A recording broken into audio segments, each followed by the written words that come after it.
No one prepares you for this part. Becoming a mother in your 40s while your hormones are shifting and wondering where your desire went. But what if it didn't leave? What if it's simply asking for a new way of being met? In this week's episode of Reproductive Rebel, I am joined by somatic sex educator Xanet Pailet to explore sexuality when motherhood and midlife collide and how arousal evolves through perimenopause. This is a conversation about tenderness, about pressure-free intimacy, about letting go of who you were and listening for who you're becoming. Hi, I'm Adrienne Irizarry. I'm an East Asian medicine practitioner who is passionate about women's health and helping women to live their best lives.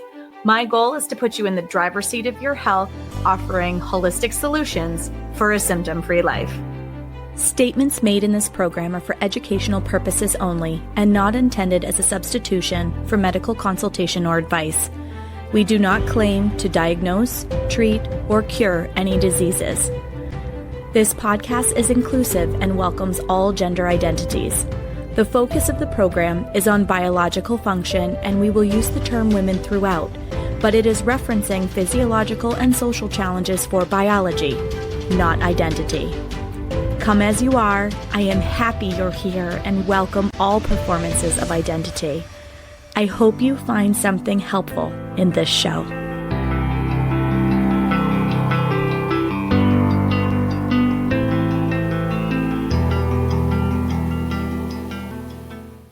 Welcome back to another episode of the Reproductive Rebel podcast. I am joined once again by the incredible Xanet Pailet. Welcome back to the show, Xanet. Thank you, Adrienne. I am excited to be back on the show and to have a great conversation with you and your audience, listeners. I loved having Xanet on last time. She is a sex and intimacy educator and coach, and we were talking about perimenopause and sexuality in the last episode. So if you did not catch our first conversation, I would highly recommend going back and listening to that conversation so you get a feel of Xanet's expertise. This would have been episode 8. Okay, so make sure you go back and check that out if you didn't already listen to it, or go back and listen to it again. But for those of you who are new to this conversation, if you could just give a little overview of who you are and what you do, and then we'll be off to the races. Yeah. So I am a sex and intimacy educator and coach. I've been doing this work for 15 years. I used to be a healthcare lawyer, so I've always had an interest in healthcare, and I lived in a sexless marriage for 26 years. In, I guess it was about 2011, I went through my own sexual healing and awakening journey at the end of that 26-year sexless marriage.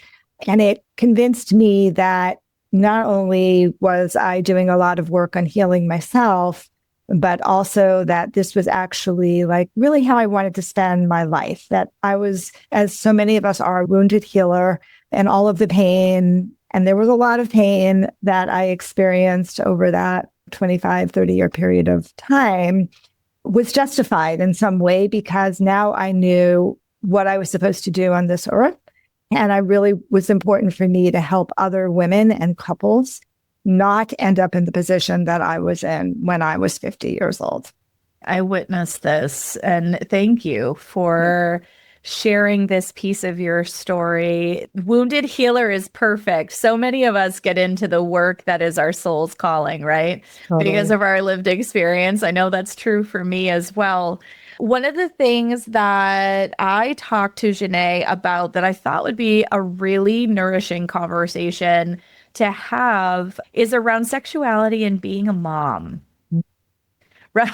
As she, for those of you who are not watching this on YouTube, she makes this face with wide eyes and then a slight eye roll. And I laughed because, yes, this is exactly how most people feel, because you were trying to juggle a connection with your partner while you have what my husband lovingly refers to our son as a miniature cock block.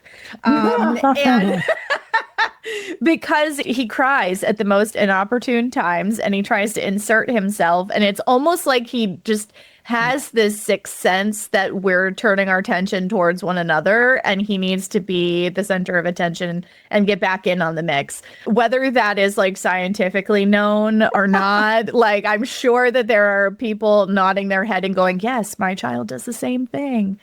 So the moral of the story is children screw up your sex life. Yeah, that's kind of the way it goes for a period of time, a lot of the time, unfortunately. Yeah, and it's hard too because some of that comes down to communication. Yeah. Some of that is a negotiation and a juggling of, holy crap, I have so many extra demands on my life and my energy and my time, and now I have to feel sexy and all of that. Wait, how do I get there? Yeah. So I want to talk about that a little bit. And then I also kind of want to shift it in the same vein as our last conversation around moms who are having babies older. And I'm saying older because I am in that category as well. And I'm not a spring chicken, but I totally shed and refuse to accept the word geriatric or advanced maternal age pregnancy because both of those things are horrendous. Terrible. Who came up with that? There had to be some man who came up with that. Bullshit. I had wise woman pregnancies. Fuck that noise. Like wise woman pregnancies here. Exactly. So I lived my life and we're at a point where it was the right timing to have our son. And so there's a lot to consider there as well, both socially as well as hormonally. Yeah, for sure. Yeah. Very complicated. Becoming much, much more common because, more and more women are having children into their 40s and they are hitting perimenopause. And yeah, it's a different level of energy that you have. Your body responds differently to the pregnancy. There's a lot of distinctions between having a baby at 24 and having one at 44. So let's start with just pregnancy in general. You've come through being pregnant. Some women embrace it. Some women are like, stop the bus. I'm so ready to be holding my miracle on the other end because my pregnancy wasn't as smooth as I wanted it to be. So whatever camp you're in, you're now holding this and you've had this weird relationship with your body because of all of this shifting and changing. Absolutely. And now you've had this little human, which has, for some people, changed how their nerves work. Because if they gave birth through their belly via cesarean section, they very likely are dealing with some level of nerve-related something. And for those who have given birth vaginally, it's a whole Wild West adventure down there all of a sudden. So then the doctor goes, at 6 weeks, you're cleared. And you're like, what? How do you navigate that, particularly with a partner?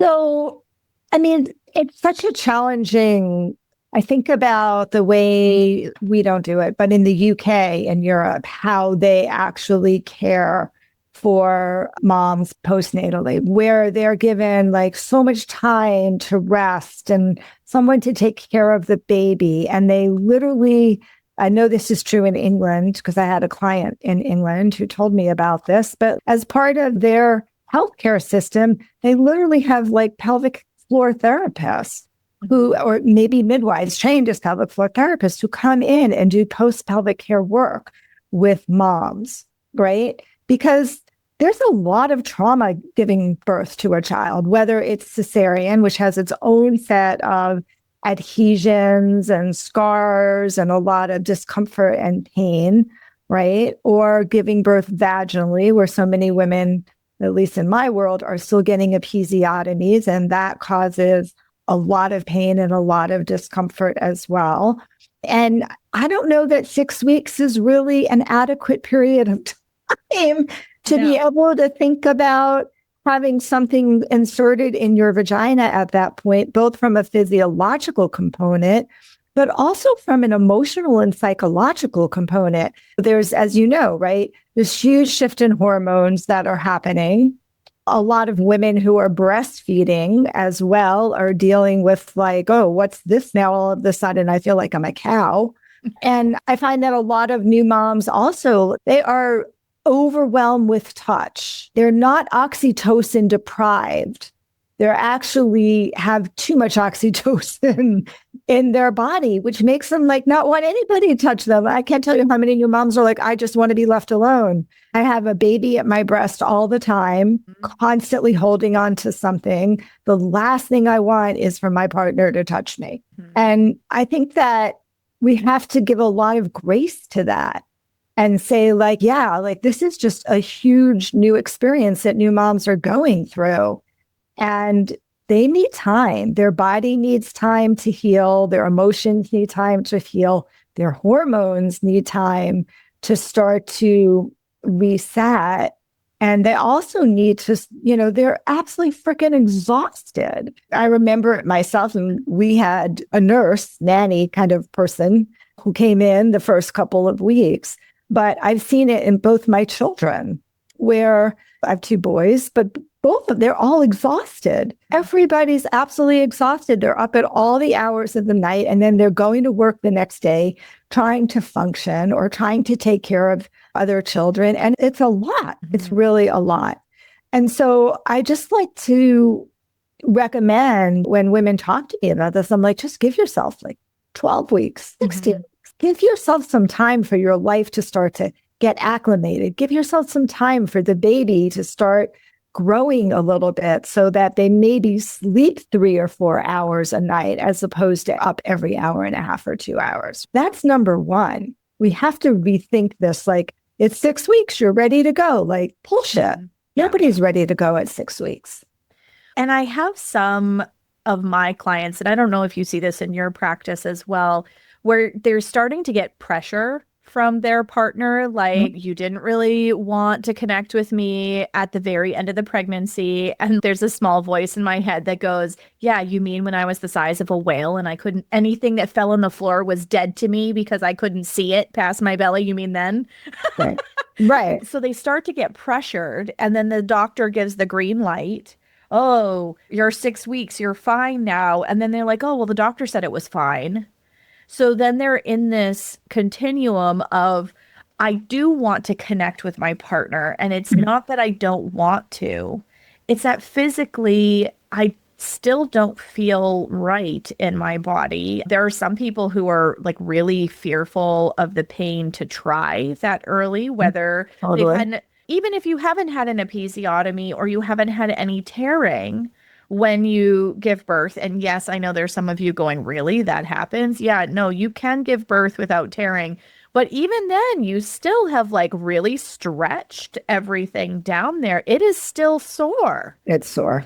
It's sore and it's uncomfortable. So I think this is where communication comes in, right? Like, just to really have an honest conversation with your partner. It's not that I don't love you, but I'm completely and totally exhausted. I have no libido, which most new moms have absolutely no libido. Like, sometimes libido takes 6 months to a year to really come back. And a lot of that has to do with not only the adjustment of the hormones, but just having a little space in your life where, you're not having to hold this precious little human every minute of the day. And so having some realistic expectations going into the pregnancy and then seeing what happens afterwards is really what I recommend. And I think most partners, the clients I've seen, the couples I've seen, like the men are like, oh yeah, I get it. It's really hard for you. I miss you. I miss having sex. Well, you can take care of some of that yourself. You've probably been doing it for a while anyway. And we don't have to have sex, maybe, possibly. And again, I think a lot of women, new moms, are touched out. I'm sure you've heard this. Like, yes. How many women are like, oh my God, I just do not want anybody else to touch me. Yes, yes. It's so common. And it's very hard sometimes for their partners to understand what that experience is like, because they're not the one who went through this in that way. They're not the one who has a baby at their breast all the time. Yeah, there's varying levels of compassion there for sure. Definitely. And I remember feeling very disconnected because I'm a physical touch, love language kind of person. So like, I didn't hit that critical mass, me personally, around touch as much as I know some of my clients do. But one of the things that I really had a hard time with is I felt like because we were always doing something for the baby, he would take the baby so that I could go to the bathroom. I would nurse the Or take a baby, shower. and he would take the baby so that I could put food in my mouth and Right. not do it with one hand. I was really grateful that he was such an active participant, but like I always felt like my son was in between us. And I remember getting to a point where I was like, I just miss like physically being close to you. I miss sleeping next to you at night because our son was like in the thing in the middle of the bed with us. So Right. it was easier for breastfeeding. It honestly made the late night part that much easier. But I felt like my husband was a whole ocean away. And like that part was hard. So Yeah. I think it's really important, and that's why part of the reason why I wanted to start this conversation is I don't think we talk nearly enough about you've come together and you've created this life, but then that life after requires renegotiation It does. and a lot of communication and a lot more that I think a lot of people realize.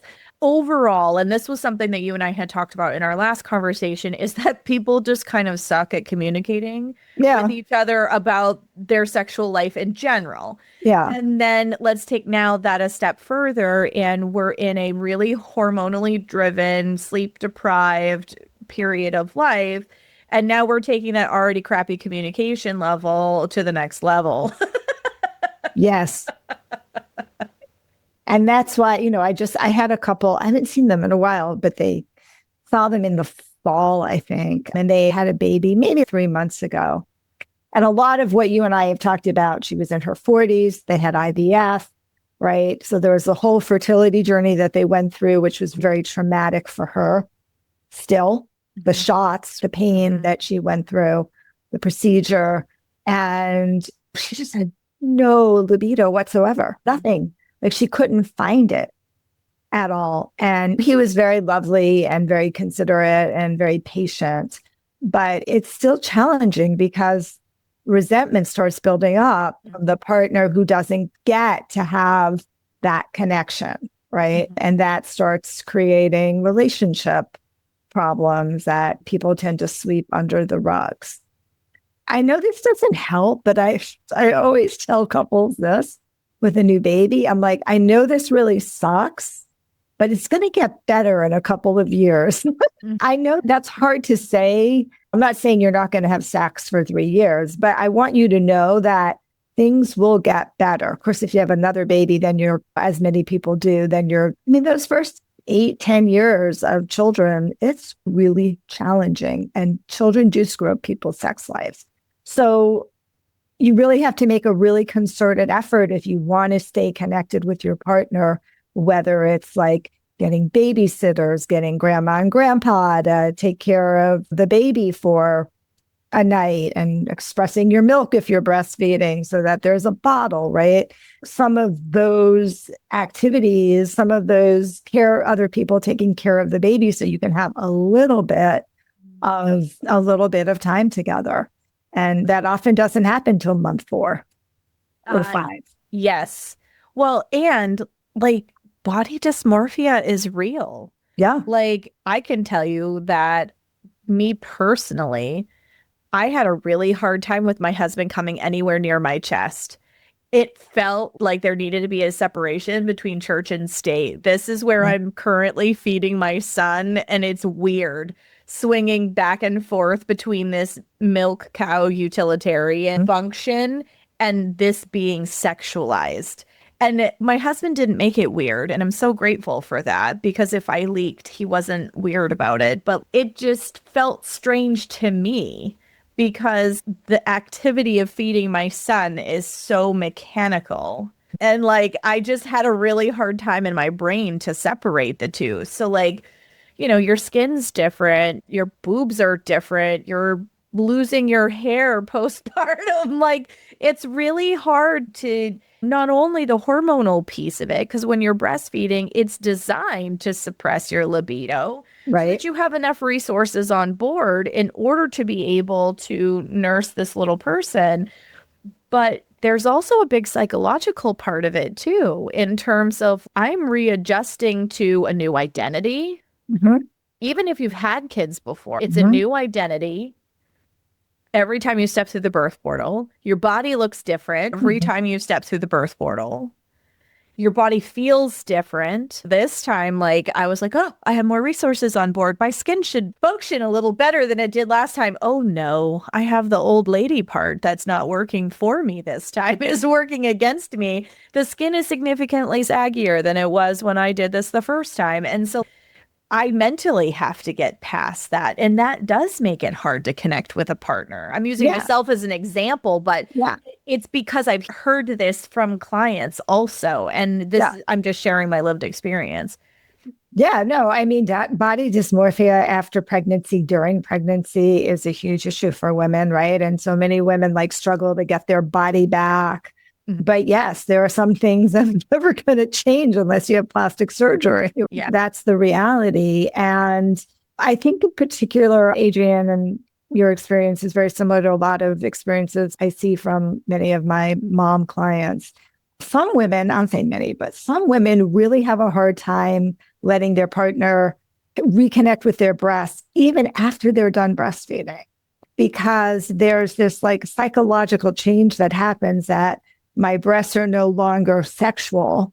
Yes. They are now just utilitarian, even if I'm not breastfeeding anymore. Because, you know, if you're breastfeeding for a year and a half, like that's a long period of time. Yeah. And I think that's a challenge for a lot of women. And it's like work that they need to do around at some point, like recognizing that we wear so many different hats. I'm a mom, right? So I've got my mother body and my mother energy, but how do I refine my lover piece? That's really challenging for a lot of women post childbirth, right? And breasts are one of the body parts that show up most frequently as I've lost sensation in my breasts. I don't want my partner to touch my breasts anymore. I don't think of my breasts as sexy anymore. I just think of them as I use them to feed my child.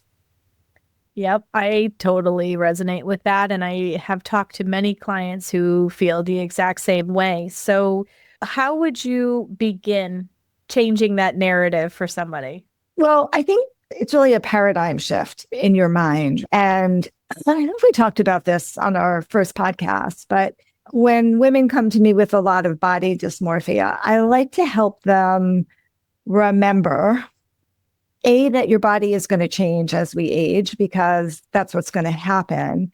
And rather than being mad at it, because there's a lot of anger and resentment at our body for a lot of things, recognizing it that it's really like your best friend, that it's done this amazing thing. It brought this amazing, new, beautiful being into presence, right? Into the world.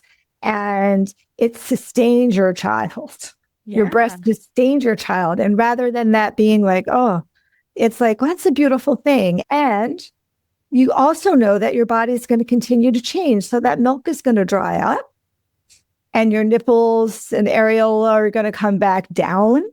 And you're going to start to remember, oh, yeah, like maybe when my partner touches my breast or I touch my breast, I can start to begin to experience pleasure again, rather than it feeling so utilitarian. So some gentle, and I suggest doing this on yourself first, right? Some gentle, like starting to touch your breast in a way that feels good for you, trying to remember the sensual pleasure that you have, like putting some coconut oil on your hands and massaging your dress and maybe gently touching the nipples, like just some very gentle self-touch to start to reacclimate the nerve endings to the sensation of pleasure rather than it feeling very utilitarian. And one thing that I don't know, this was my own experience around breastfeeding, and I'm curious because for me, there was a lot of pleasure out of breastfeeding. It was almost like an orgasmic experience for me.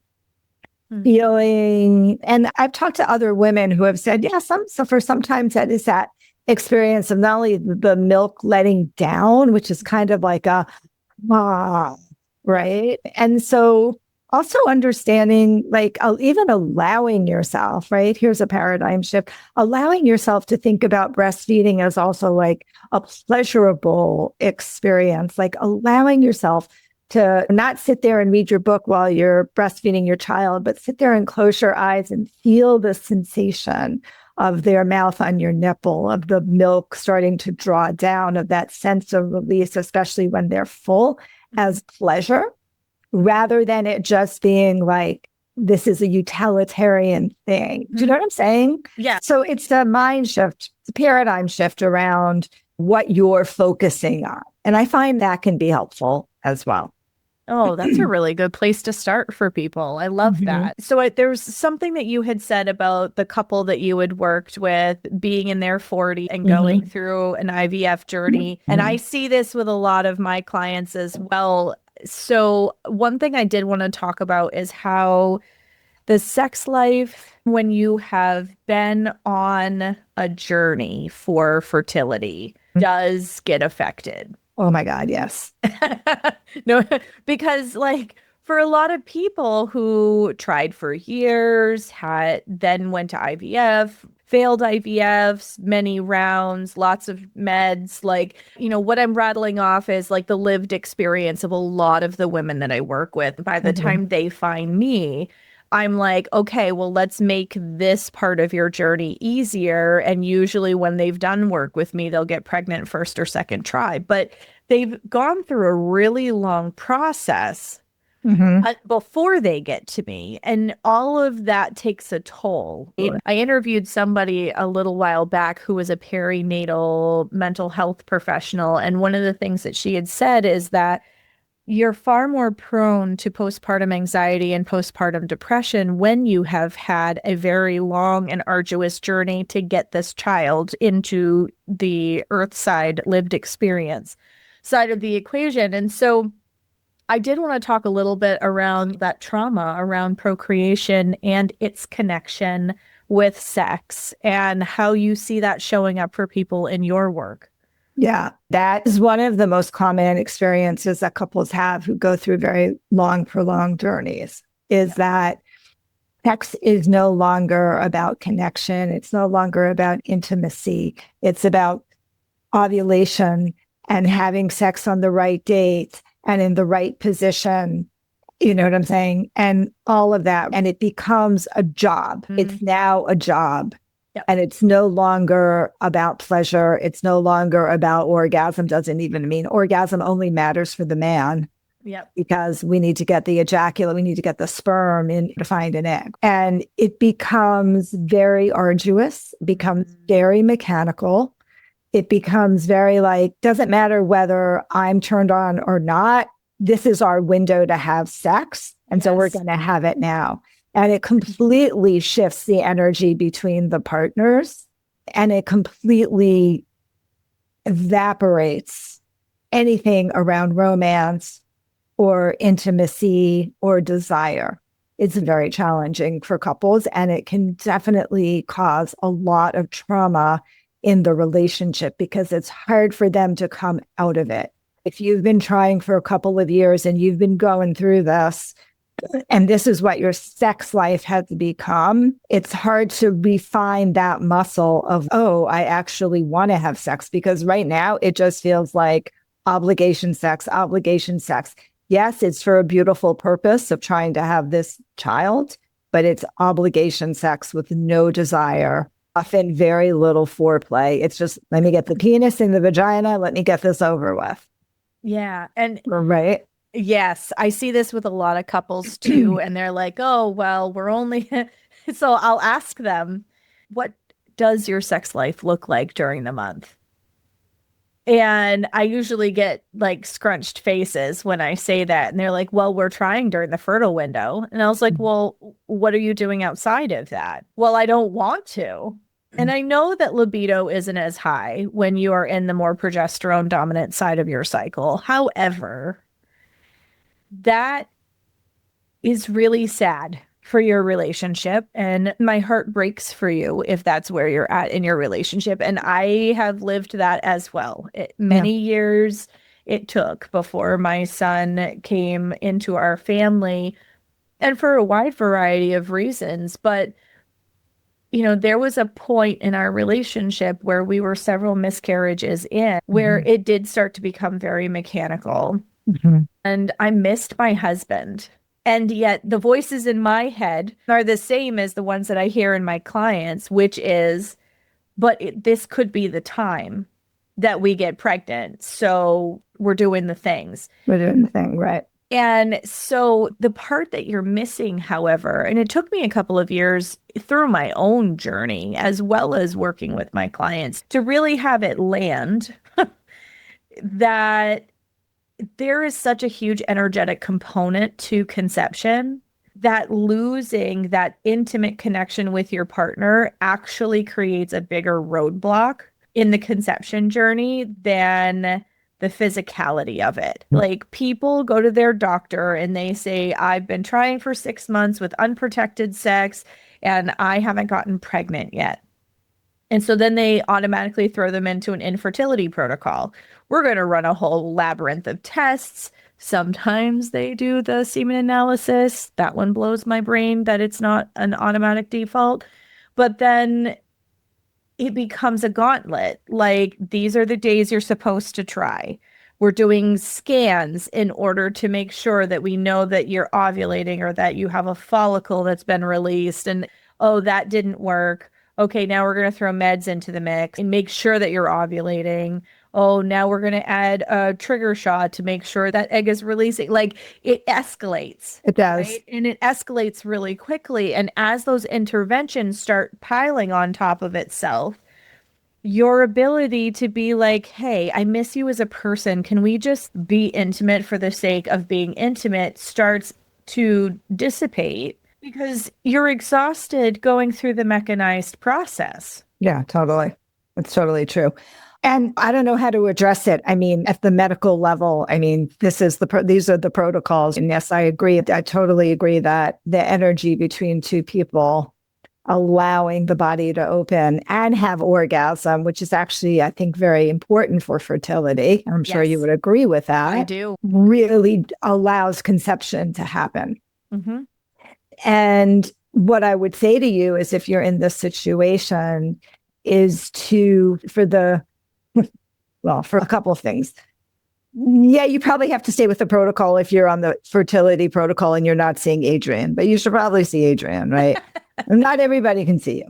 But the times when you're not, quote, in the ovulation window, right, should be a time where you're not putting pressure, but you're having connection with each other. So you don't have to have intercourse. You don't have to have penis and vagina intercourse, but there should be opportunities just to be with each other, to touch each other sensual, to give each other a sensual massage, to have a makeout session, to try to remember, oh, there's this intimacy underneath all of this. But it's really hard because the fertility thing fucks with people's minds. Yes. And their nervous systems. There's so much anxiety related to it as well. And we know that anxiety shuts down a lot of different processes that need to happen during conception. So it is a challenge, but being aware of it is one of the first things. Be aware, notice, think about, what do we have to do? Yeah, maybe you don't want to have intercourse because it's just seeming so mechanical these days, but there are ways that we can still connect with each other. And this is true with anybody who's having sexual challenges or there's some sort of medical issue that's going on, right? There's still lots of ways to connect with each other erotically and sensually that do not have to end up involve or end up in penis and vagina, what we call PIV sex. But I do understand, and I have so much compassion and empathy for couples that come to see me that are really struggling around this. And then once they finally have had a baby somehow, this still is there all the time. They haven't been able to overcome the trauma of that whole experience of sex changing from something that's beautiful and intimate and relaxing and fun to something that's mechanical, necessary, and has a lot of pressure and goals and expectations, everything that makes your sex life bad is associated with infertility protocols and treatments. And I totally get that. But let's take this a step further. Yes. So we're talking this trauma aspect of it, but now for those who are, in their 40s and having babies, now we've got hormonal things that are happening on top of that. How does that shift the libido equation under normal circumstances, let alone postpartum? Well, I mean, under normal circumstances, as women age and if you're not on BHRT and your estrogen levels start dropping, the spontaneous desire that you felt in your 20s when your hormones were raging starts to slowly dissipate. And what works better for most women is what we call responsive desire, which means that once your body starts getting a little bit touched or you're starting to build up a little bit of sexual interest, it doesn't even have to be touch, right? And then there's some touch, your body starts to remember, oh yeah, this feels good. And the hormones start coming back the way they should, right? Like you start feeling the oxytocin, the dopamine. And responsive desire is really important for you to understand, for us to understand as we age, and for our partners to understand as well that, oh, if I do touch you and start initiating in a way that feels good for you, which is probably going slow and sensually, the body needs a lot of time to warm up at best, but certainly the older we get, often the more time our body needs to really warm up. This is why foreplay is so important.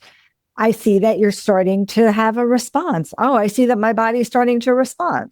And that is part of the aging process.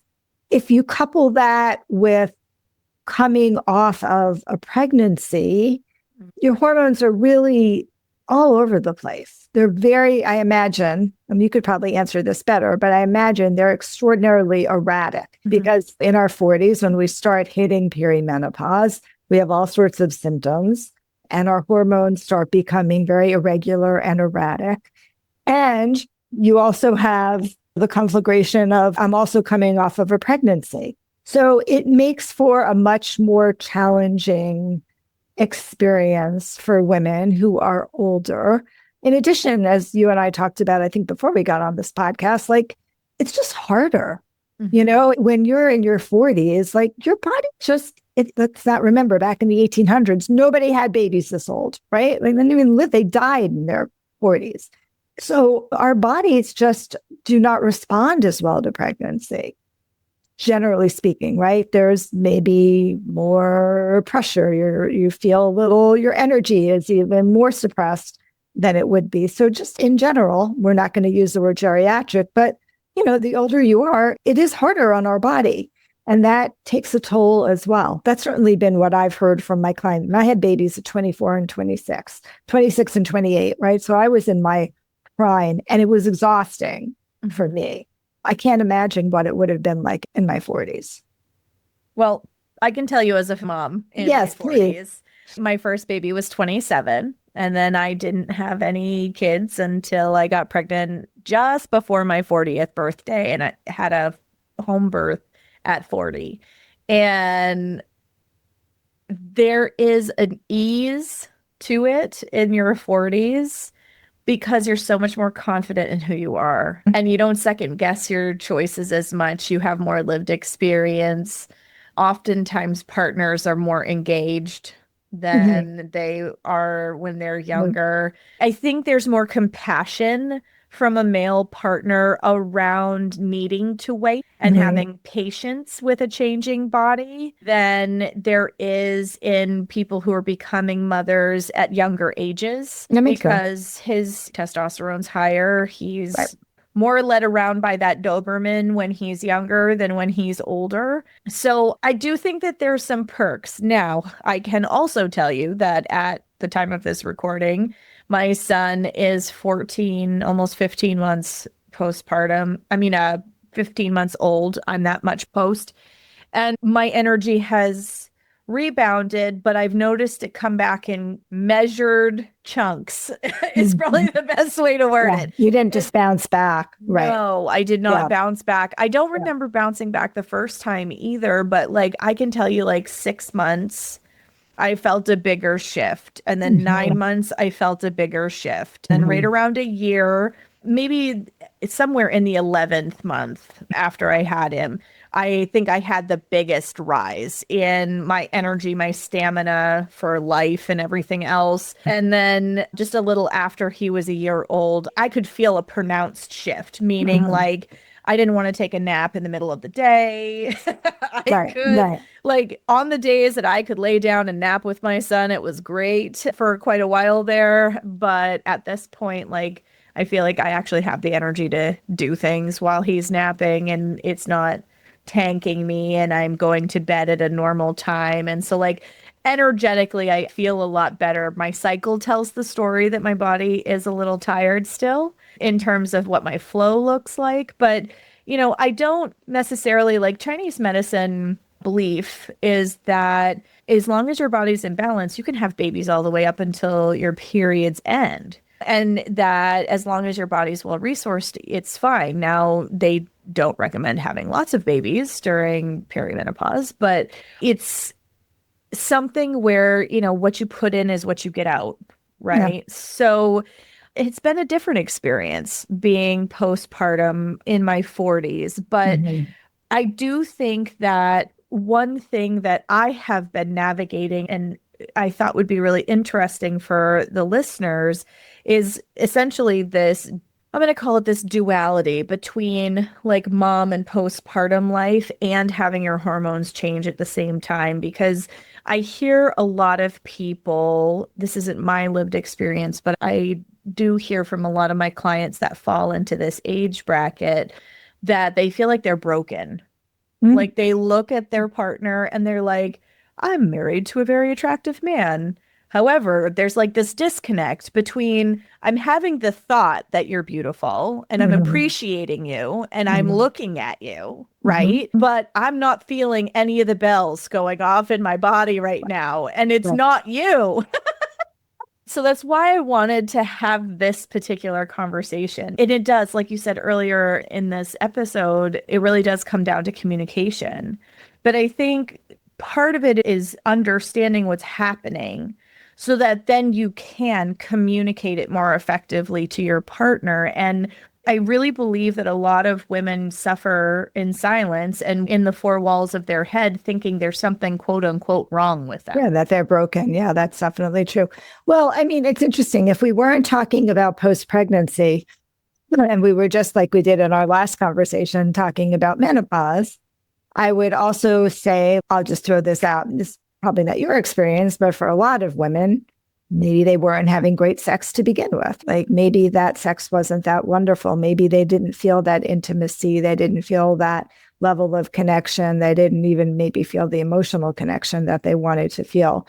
And so perimenopause and menopause then becomes the excuse often to stop having as much sex because it was never that great to begin with. And I still hold that to be true because I've seen it, as we talked about it. I've seen women who are in their 40s and 50s who weren't having any sex and had no libido. And then they left their marriage and then they met somebody else. And then all of a sudden they're fucking like rabbits, right? They just want to have sex every day because that new relationship energy is there. And that negates everything about the fact that menopause was what's causing your libido to die.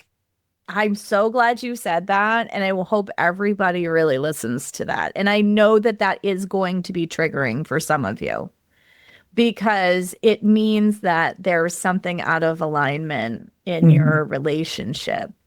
And some of you listening to that will go, yes, I know there is. And some of you will go, I can't imagine. But then there's this little bell in your body that's going, oh, there's some truth to that. Sex has become a little boring. We're doing the same thing over and over again. Yeah. I'm not really getting all my needs met. I want to, a lot of women, I find this to be more true. Okay, big broad generalization, y'all. But in general, my big broad generalization is I feel like many women get bored a lot easier in sex than men do. And you wouldn't think that to be true given all the porn that's out there and whatever. But I think that's really true in the context of a relationship. I think so. I would totally believe that because women are far more cerebral. Yes. Like we're the ones that read the romance novels because we construct the narrative in our head and we have the language. Here's my master's talking, the language processing capacity to understand azure skies. Whereas if you said that to a guy, their brain goes, Azure, what is Azure? And like their brain is like, I can't process, does not compute. But if you said blue, they're like, oh, okay. Although a woman would go, well, what shade of blue? Because we have that multidimensionality when it comes to language and that type of thing. So I completely believe that because women are looking for that romance novel, multidimensional kind of sexual experience, and men are like, the P goes in the V and we're good. And we're minutes, good. I'm done. And I'm happy. And, men say that all the time. Yeah. And I'm just like, yeah, but you're not in a woman's brain. You don't understand that women get bored easily. We do. That's why we're constantly multitasking. Yeah. Well, and we have this awful collision at the same time of we're more responsive desire and our male partner's stamina begins to change. True. So like they become, not to be crass, but more of the two pump chump variety. And the woman is, oh, we're already there. Okay, great. Yep. No, I love you too. Like that's where they're at. They're like, oh, wow, I didn't even get a chance to feel anything, let alone, you know what I mean? And it's not that he doesn't want to please his partner, but like his body is also changing. So like there's a lot, again, comes back to communication. There's a lot of changes that everybody is going through in this phase of life. And then when you throw a little baby in on top of it, it's wow. We really need to schedule time with each other. Yes. We really need to talk to each other. Totally. We have to figure out how to flirt with each other again. Yeah. I need to figure out how to feel desirable again. Yeah. Like as you're looking at whoever is having the interior monologue in the conversation, because there's so many pieces to that. Yeah, absolutely. A lot of times I will tell women, I think I wrote about this. Yeah, I did this exercise in my first book, like something sexy just for you. And if, your old bras don't fit you, well, just go find new sexy bras. Your body's changing, right? But start like getting out of we don't wear this as much anymore. Now it's yoga pants, but it used to be sweatpants, right? Get out of your sweatpants. Get out of your yoga pants. Yoga pants are sexy, though. Put some sexy underwear on. Put a sexy bra on. Put some music on. Just dance. Close your eyes and move your body, right? Like we have to start to get back into our body and feel our sexy as well. Like that's very important for women to do, especially when we've kind of been shut down after childbirth. Absolutely. We become very disconnected. Pregnancy makes you feel very embodied. Birthing makes you feel very embodied. And then afterwards, there's this huge disconnect. Yes. And one of the things that could be really helpful, because I know that you're looking into it, is, working with a pelvic health care PT therapist. But if you can find a sexological body worker, that can be very helpful for women postpartum. Like if they're 12 weeks out, just to begin to release some of the trauma in the body from birth, because that's another thing, and we really didn't talk about it. But so many women, and I've worked with so many women who have so much birth trauma, like from so many different aspects, having a C-section when they weren't expecting it, feeling like things happened in the delivery room that they did not want and did not actually consent to. You're so vulnerable during that stage. And then literally having physical birth trauma as well. So that is a huge piece for a lot of women. And again, like the opportunity which we hold in our body, right? The opportunity to be able to release that in a safe way with a practitioner is very powerful and extraordinarily healing, and also allows you to start to, once that trauma leaves, it allows your libido, your sexuality to start to come back online. I love that. That's a really great point.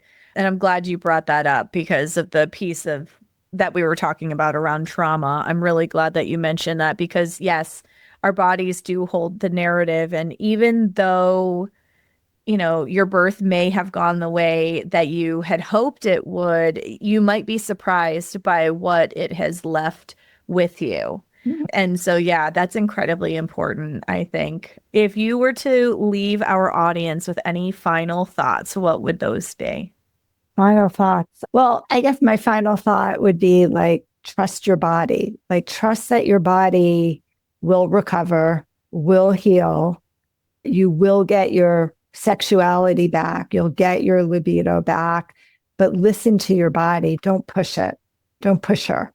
Let her come to you. I love that. So Xanet has a book that is out now. So if you could talk a little bit about the book and how people can find you. Yeah. So my new book that just came out is for couples. It's called The Sex and Intimacy Repair Kit: How to Enhance Communication and Create a Lifetime of Passionate Intimacy. And that book is about how to actually create the foundations for what I call passionate intimacy, the third stage of relationships, the one that will get you from 10 years to 40 years in a long-term relationship. And so we talk about all of the foundational steps of emotional intimacy and vulnerability, learning the importance of how to repair conflict and really understanding where conflict comes from. And then some of, for me, the very key components around a healthy sexual life that we don't talk about that often. And it's an interesting read.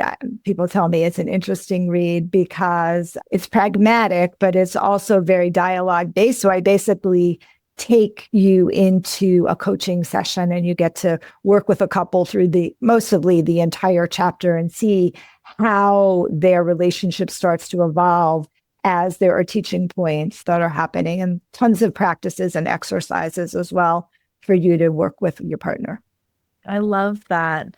I think that's really important, even with what we talked about today. Like if you're having a baby, generally you've been in a relationship for a little while. So it sounds like this would be a really supportive book for a lot of the people listening. So thank you for sharing that resource. And if they want to reach out to you, you do virtual coaching? I do. So the way to reach out to me is go to this website, which is howtoimprovemylovelife.com, where you will find a new tool that I've created recently. It's called the Intimacy Equation Quiz. And it's a 3-minute quiz for you to understand your specific intimacy formula. What are the components that are important to you? And it's a really great way to start a conversation with a partner, especially if you're having intimacy challenges. So this would actually be great after postpartum as well. And to understand each of your own different formulas and how they connect and relate with each other. And that will be the doorway into me and my world. I love that. So we have all of Xanet's contact information in the show notes. So please reach out to her, explore that quiz. It sounds like an incredible tool. Thank you so much for coming back for another episode. I'm so grateful for your time and sharing your wisdom with our listeners. Thank you. Thanks so much for having me back, Adrienne. As always, it's a pleasure. And until next time, everybody. Thank you for joining me for another episode of Reproductive Rebel. Reproductive Rebel is recorded by certified peri-steam hydrotherapist and acutonics practitioner, herbalist, and Chinese nutritional therapist, Adrienne Irizarry of Moon Essence LLC. If you are interested in setting up an appointment for one-on-one support, ordering from our store, or checking out our course offerings, visit our website at moonessence.life. Be sure to subscribe to our newsletter and get insider information on upcoming events and offerings. Join the conversation. Like and follow us at MoonEssenceMe on Instagram, Facebook, or LinkedIn. Your voices make this program possible. Thank you all for your continued support.